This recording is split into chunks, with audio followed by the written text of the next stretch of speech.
কলকাতার এই পুরনো বাড়িটি শুধু ইতিহাস নয়, বহুদিন ধরে এটাকে বলা হয় ভৌতিক বাংলো। নাম হেস্টিংস হাউস।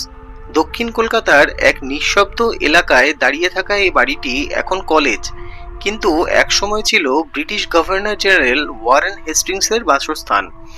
লোককথায় বলে হেস্টিংস সাহেবের আত্মা এখনো এখানে ঘুরে বেড়ায়। প্রতি বছর 17ই অক্টোবর রাতে তাকে নাকি দেখতে পাওয়া যায় ঘোড়ার গাড়িতে করে প্রবেশ করতে। কেউ কেউ বলেছেন তিনি খুঁজছেন কিছু, হয়তো সেই মামলার নথি যেটা তার শেষ জীবনে তাকে প্রায় ধ্বংস করে দিয়েছিল।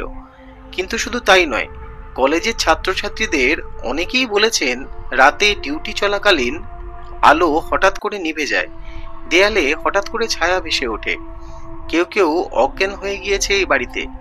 একবার তো এক ছাত্র মূর্ছে যাওয়ার আগে চিৎকার করে বলে ওঠে ঘোড়ার টকবক আওয়াজ শোনা যাচ্ছে, অথচ আশেপাশে কিছু ছিল না। এটা কি কল্পনা, না বাস্তব? ইতিহাসের পাতা জানে, কিন্তু রাতের হাওয়া বলে এই বাড়িতে কিছু আছে যা এখনো মুক্ত নয়। আপনি কি কখনো গেছেন হেস্টিংস হাউসে? না গেলে সাহস আছে একবার যাওয়ার? ভয় পেতে থাকুন, সাবস্ক্রাইব করুন।